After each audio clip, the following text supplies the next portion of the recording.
toujours plus d'actu sur BX1 +. Voilà, plus d'Eurostar ni de vol en provenance d'Heathrow. Les frontières avec le Royaume-Uni sont fermées depuis 0 heure ce matin. Mesure temporaire, histoire de comprendre ce qui se joue avec la mutation du Covid-19 identifiée par le système de santé britannique. On parle d'un virus qui serait devenu donc plus contagieux que dans ses versions précédentes, mais il faut encore vraiment l'établir. Et on n'a pas beaucoup d'autres informations, Aurélie Van Welde.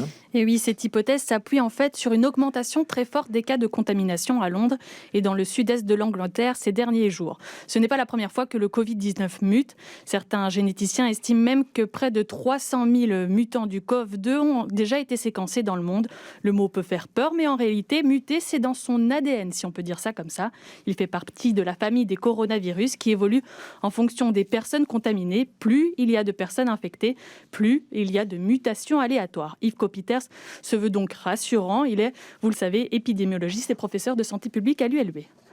C'est un virus qui naturellement mute, et ça on le sait, tous les coronavirus le font, et ces mutations sont souvent liées, je dirais, à des spécificités régionales par rapport à des groupes de population, et c'est pour ça qu'on va trouver cette mutation en nombre important dans cette zone géographique, et c'est pas pour autant qu'elle va se répandre ailleurs. Donc c'est vraiment des spécificités régionales, c'est le fait que le virus, en se transmettant de personne en personne, change fondamentalement, se modifie un tout petit peu, et ces mutations sont des phénomènes tout à fait naturels. Maintenant, il faut bien sûr les suivre, il faut les documenter toutes au jour le jour et voir si elles altèrent ou elles changent par rapport à la transmission, à la contagiosité, mais aussi aux formes cliniques et éventuellement même à la mortalité. Mais a priori, ce n'est pas le cas, ce n'a jamais été le cas sur toutes les mutations qui ont été observées, et celle-ci, elle est déjà décommentée, donc elle va être bien observée, et donc on va voir si ça change quelque chose, mais a priori, ça ne devrait rien changer.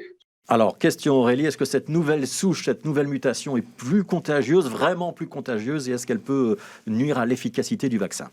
Eh bien, sur la question de savoir si la souche observée à Londres est plus contagieuse que les autres, il faut rester prudent. Cette mutation modifie en fait une petite composante de la protéine de surface. C'est cette protéine qui permet au virus de s'attacher aux cellules humaines. C'est peut-être cette nouvelle composante qui explique l'augmentation des contagions au Royaume-Uni. C'est en tout cas l'hypothèse des autorités anglaises. Mais de là à dire que le virus est plus contagieux, aucune étude ne permet de le prouver pour le moment. Pour Yves Copiters, d'autres facteurs peuvent tout autant expliquer cette hausse, comme par exemple un manque de rigueur quant au respect des gestes barrières. Quant aux vaccins, eh bien, ils arriveront, vous le savez, dans quelques jours en Belgique. De son côté, l'Angleterre a déjà commencé à vacciner. On peut donc se demander si cette nouvelle souche sera plus résistante au vaccin. Il n'en est rien. Le vaccin, il entraîne une réaction immunitaire sur la protéine de surface, donc cette protéine qui permet, je dirais, l'ancrage du virus aux cellules humaines.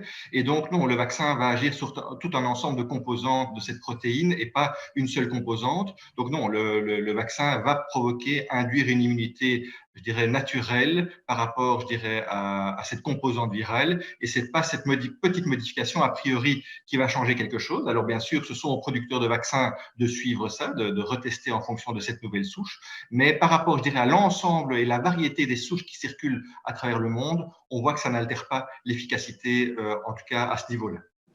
Plusieurs pays, dont la Belgique, ont tout de même pris des mesures de précaution. Le Premier ministre Alexander De Croo a annoncé ce dimanche que les frontières entre le Royaume-Uni et la Belgique seraient temporairement fermées, vous l'avez dit. Reste que le meilleur moyen de se protéger face à ce virus, quelle que soit sa forme, ce sont les gestes barrières. On ne le dira jamais assez.